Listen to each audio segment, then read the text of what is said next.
All right, welcome back. It's Andre Brini with Motion Reel Academy, and this is the beginner overview of Gravity Sketch 6.0, Part 3, Making 3D Stuff. All right, we finally got to the fun part. Let's check it out.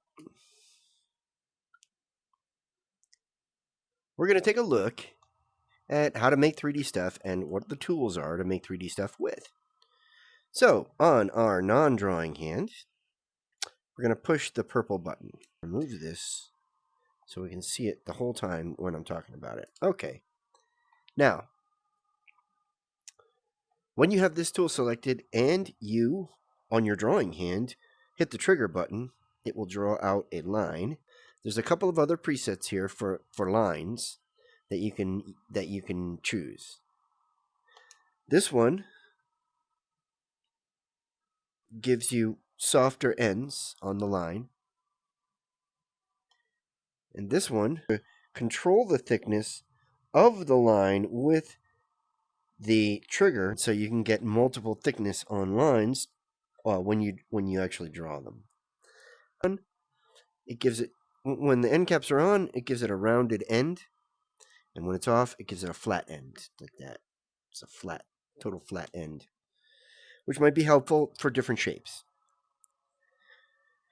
You can also loop this line. When you turn this on, it'll connect the first and last lines and make a total closed loop, also very handy. You can turn this into a low poly line. And you can also turn snapping on this line. Now, what snapping will do, this second mode, this will snap to surfaces. So if I go near a surface with this point, it'll snap to that surface or point. If I turn it all the way up, then it'll only snap to points and not surfaces. So that is the snapping feature. It's off by default, but it can be really handy when you want to level things out, and I'll show you that trick another time. There's also some other options here, including mirror. You can turn the mirror on and off from this menu, and that'll automatically mirror the geometry that you have just drawn. So, but if it goes over the mirror plane, then you get something like this. So you have to sort of turn that off. This resets all of the weights on the line. So if I reset that, you'll see that everything is now the same. This one will reduce the number of points every time I hit it. So if I want to reduce the number of points on this line, I hit that and it reduces the points for me. This one will turn the entire thing into a sub-D object.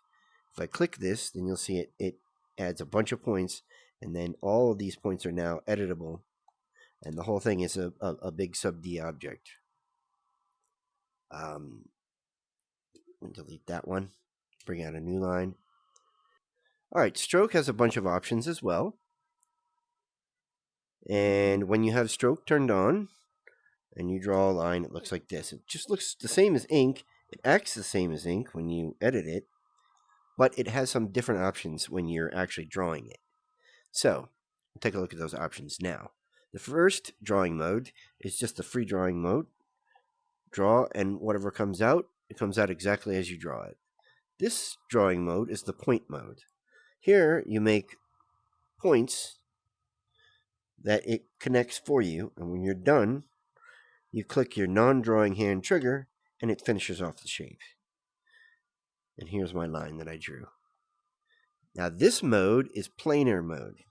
Here, you're able to draw on something, and it'll stick to that plane or object. So if I wanted to draw on this plane right here, I can use this tool to do something like this. And then you end up with this piece of geometry that you can, use. It's really cool, and a really cool way of drawing inside of Gravity Sketch. And that is the plane tool, plane drawing tool.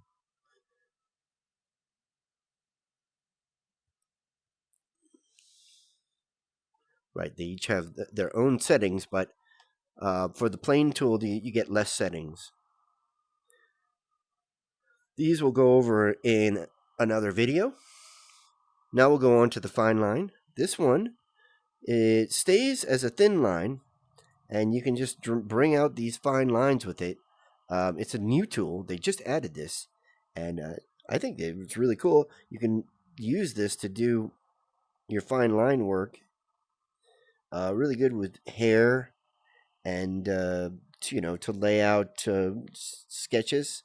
A very cool tool, and works pretty much the same as the other tools in terms of these modes, the same modes. Then we have the ribbon tool. This will, when you draw with this tool, it brings out a ribbon of sub D geometry. So if I put this in the edit mode, you'll see this. It's composed of a bunch of sub D polygons that I can edit the lines, faces, and nodes of after I draw it. A really handy tool and great for drawing, ribbons, hair, and other things that are very flowy like that. Finally, we have the you do have options with the ribbon tool. You can turn sub D off and do a custom ribbon. You can also do planar with the ribbon tool, which ends up looking like this. And here's a planar ribbon that I just made. We'll turn that off. You can do low poly, and then you got snap mode, which you can snap to things. If I wanted to snap just to this, then I can do that here by turning snap mode on. Now we'll look at the volume tool. This tool, you draw volume shapes just by moving around the cursor in 3D space. It does have its limitations. You can't really dig into something with this. You just make, solid 3D shapes, and then you can manipulate the points afterwards. It's very good for concepting. It's good for quick modeling and shaping. It's great for rocks and stuff like that. But you can also take it and use some of these other options on it. Like, instead of drawing it the normal way, you can use this. And here we have like a dinner ham or something. So yeah, you can do quick shapes, but at the end of the day, you'll want to retrace those with sub D, so that you have solid sub D objects at the when you go into Blender or any other 3D software and try and animate the stuff. So that is all of the drawing tools. Now we're going to take a look at the surfacing tools. First, we have the quilt. And when you pull a quilt out, it pulls a big surface out like this. We turn on our surfaces. So there's the quilt.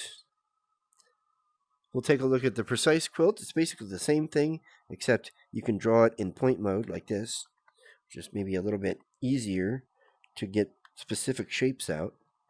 And then you can modify these sub D objects after the fact, add geometry to them, do all kinds of stuff with them, and just like any other normal 3D object. They're great. Now we have a sheet.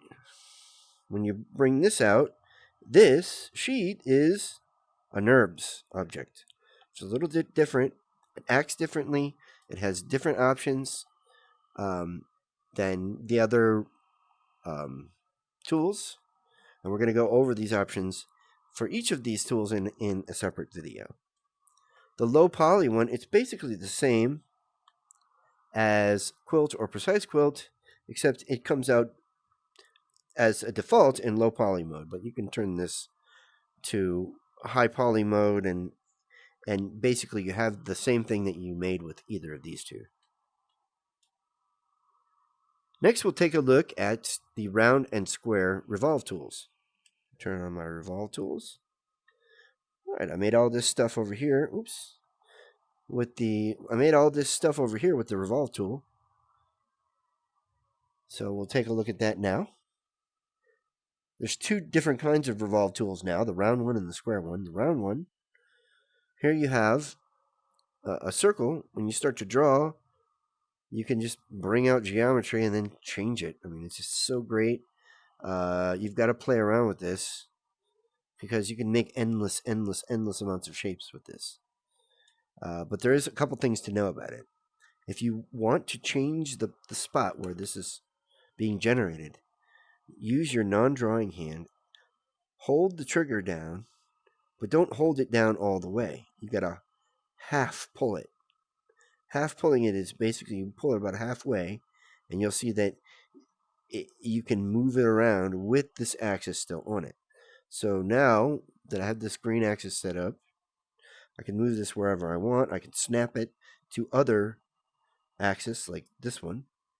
So if I wanted to generate this right here, I can do that. If I wanted to generate it off of that axis, I can set this up in any direction I want. And then when I draw this, it'll come out in that direction.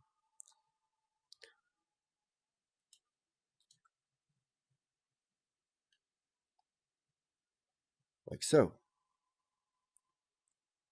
So you can do, you can really do a lot of cool stuff with this. So that is the round one. Then we have the square one. And this one as well, really, really amazing to use. At first I was trying to figure out how to rotate this square so that it's, even. Instead of a diamond like this, I want to have it in a square. So you do that by rotating your non-drawing hand. So you can rotate your non-drawing hand. It's a little tricky, but if I want this to be normal, I can just rotate my non-drawing hand, and there it is. Now I have a normal square lined up with this. Now I can just make a building if I want, and there it is. Very, very cool. I can line it up to any axis. If I wanted to do it this way on the blue axis, just line it up like that. There we go. And then I can have that come out from this axis. So it's just an amazing tool, and you can do so much with it. After you build something, you can also put it into edit mode and edit its points, add new points, and make new shapes out of it. And then you can also change the thickness, and you can turn it into a sub D object where you can further manipulate it into any kind of shape that you want, like so.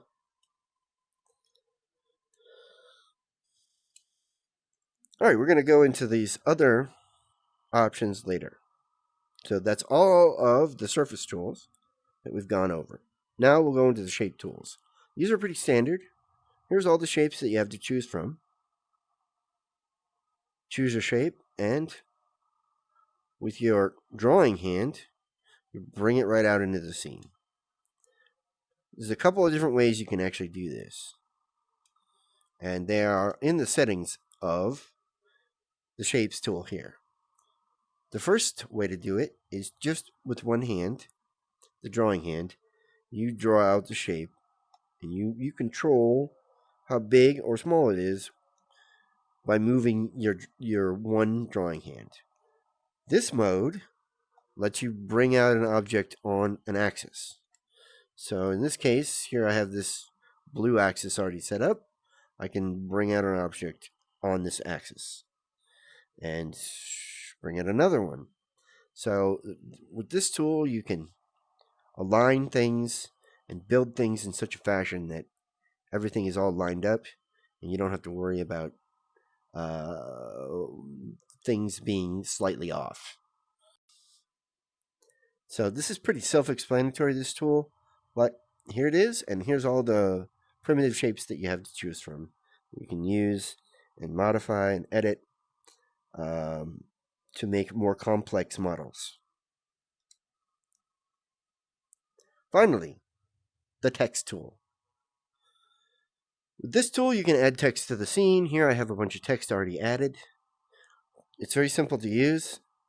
Just choose one of these fonts to start out with. Click the drawing hand and it'll come up with this keyboard.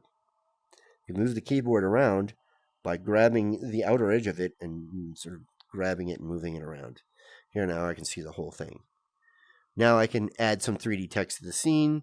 So let's go add 3D.